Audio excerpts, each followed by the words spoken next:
अव्हां जे स्कूल में जेका स्ट्रेंथ आहे उहा मूंखे सुठी नज़र ईंदी आहे।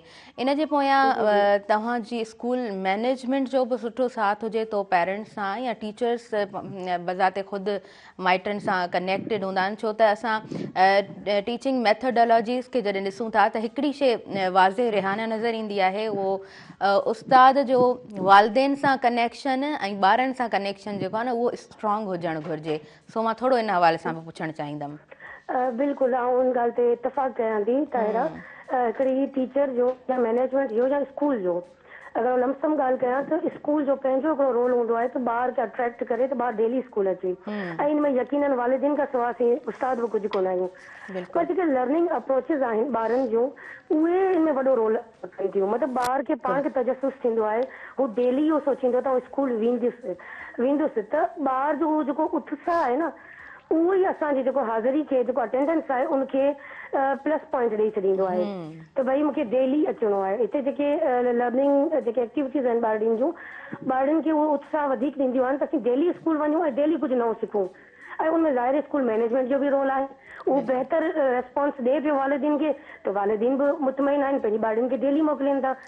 अदरवाइज़ ॻोठनि जी स्कूल में नियाणियुनि जी जेका स्ट्रेंथ हूंदी आहे उहा तमामु घटि हूंदी आहे। ऐं मुंहिंजो ई गर्ल्स हायर सेकेंडरी स्कूल आहे त तव्हां ॾिसो हुनजी हाज़िरी एतिरी मतिलबु वठी अचणु अप टू मार्क अटेंडेंस वठी अचणु बि मतिलबु स्कूल मैनेजमेंट प्लस स्टूडेंट्स ऐं प्लस वालिदिन हुनजो वॾो रोल आहे। इन असीं टई टीम वर्क जॾहिं करियूं पिया न, पेरेंट्स आहिनि स्कूल मैनेजमेंट आहे, उन टीम वर्क में फ़ाइदो पए। अरे आहे न, इहा ॻाल्हि तव्हां बिल्कुलु सही चई त इहो न हिकु ट्राइंगल जी तहत इन शइ खे पाण ॾिसूं था। स्कूल मैनेजमेंट, उस्ताद ऐं जेको आहे सो ॿार या पेरेंट्स खे गॾु असां रखूं त इहे सभु शयूं जॾहिं गॾु इक्वल कमु कनि थियूं त पोइ ई असांखे हिकिड़ो सुठो रिज़ल्ट मिले थो। अच्छा, गर्ल्स जो स्कूल आहे त छोकिरियुनि लाइ ख़ासि तौर ते पढ़ाई त पंहिंजी जॻह ते आहे, पर उन सां गॾोगॾु जेकॾहिं असां ॻाल्हि कयूं था उन्हनि जी हुनरी सिख्या जी, त पोइ कीअं अव्हां वटि कुझु अलॻि क्लासिस हलंदा आहिनि, को कोर्स वग़ैरह अलॻि हूंदो आहे? न, कोर्सिस जी मुंहिंजी कोशिशि आहे त आउं मतिलबु उन ते कमु कयां पई त आउं अलॻि सां हिन स्कूल जे लाइ ॿारनि जी हुनरी सिख्या ते कोई प्रोजेक्ट वठी सघां गवर्नमेंट खां। पोइ उहो लोकली बेस्ड हुजे, यानी हिते जेको असर रसूख रखण वारो कोई माण्हू हुजे अहिड़ो जेको इन ॻाल्हि जी ज़िम्मेवारी खणे, मतिलबु प्रोजेक्ट जी, ताकी उहे ॿारियूं जेके मुआशी तौर ते कमज़ोर आहिनि, जेके पंहिंजी पढ़ाई कंटिन्यू न पियूं करे सघनि त उन्हनि जे लाइ कुझु करे सघां। उन ते मुंहिंजी वर्किंग हले पई अञा ताईं। पर ॿारनि खे आउं एक्स्ट्रा क्लासिस जेके हूंदियूं आहिनि उनमें इन्हनि शयुनि जी तरबियत ॾींदी रहां थी अक्सर, ऐं पंहिंजे सोशल मीडिया अकाउंट्स ते बि इहे शयूं शेयर कंदी रहंदी आहियां ऐं उन सां काफ़ी फ़ाइदो बि थियो आहे।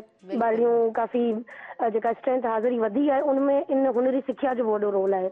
ॿारियूं हुनरमंद घराणे सां तालुक रखनि थियूं त हुननि जे लाइ वधीक आसानी थी वेंदी आहे जॾहिं हू पंहिंजो हुनर करे ऐं पंहिंजी स्कूल जो ख़र्चो हुन मां आसानी सां कढे सघनि थियूं। पर अञा बि जेकॾहिं कोई हुकूमती या रियासती कोई अहिड़ो माण्हू जेके कंहिं प्रोजेक्ट जी या ज़िम्मेवारी खणे थो त मुंहिंजे स्कूल जे लाइ प्लस पॉइंट थी वेंदो, मुंहिंजी ॿारियूं अञा बि वधीक ईंदियूं। हा हा बिल्कुलु, छो त असां जेकॾहिं थर्ड पार्कर जी ॻाल्हि कयूं था त असां वटि घणा इंस्टीट्यूट्स उते असांखे नज़र कोन था अचनि।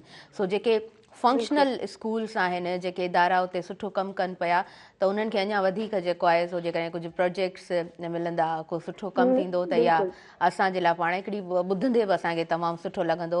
सो रेहाना, मां इहो ज़रूरु अॼु जे प्रोग्राम में चवंदमि त तव्हांखे को प्रोजेक्ट मिले, तव्हां को कमु कयो त ज़रूरु असां सां कॉन्टेक्ट कजो ऐं आउं चाहींदसि त हिन स्क्रीन जे थ्रू हुन शयुनि खे जेको आहे सो अॻियां ताईं बि असां पहुचायूं त हिकिड़ो सुठो हुनजो बि इम्पैक्ट ज़रूरु पवंदो। जी हा। अच्छा रेहाना, हुन खां अलावा थोरो मौसम जे हवाले सां ॿुधायो, कीअं मौसम अॼु जी भला? मौसम हिते जो जेको आहे न उहो मिलियल जुलियल आहे, यानी सर्दी जी मोकिलाणी बि आहे ऐं बरसाति जी आमद बि आहे। ऐं हू जेको असां वटि ज़रई जेको तरीक़े सां तव्हांखे ॿुधायांव, ज़रई मौसम जेका आहे उनमें सरें पची रास थी वियो आहे त हाणे मतिलबु कणिक जो लाबारो ऐं सरें मतिलबु ईअं सम्झो त मतिलबु गॾु ई थी वेंदा हाणे। बहरहाल बरसाति जे अचण सां वरी बि मौसमी हालात ईअं संगीन थी सघनि था या ख़तरनाक थी सघनि था, पर अल्हम्दुलिल्लाह काफ़ी बहितर आहिनि वक़्त जो मौसम। अच्छा रेहाना, अव्हां ॿुधाइजो पर्सनली उहा मौसम कहिड़ी वणंदी आहे? सियारे जी मौसम खे इंजॉय कंदा आहियो?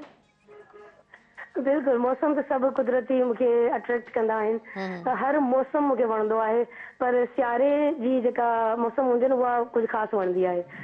सियारे जी मौसम जी जेका रूटीन हूंदी आहे न पंहिंजी, उहा सफ़ा चेंज थी वेंदी आहे ॿियनि मौसमनि जी बिल्कुलु बनिस्बत। त बिल्कुलु मूंखे सियारो वधीक वणंदो आहे बहरहाल।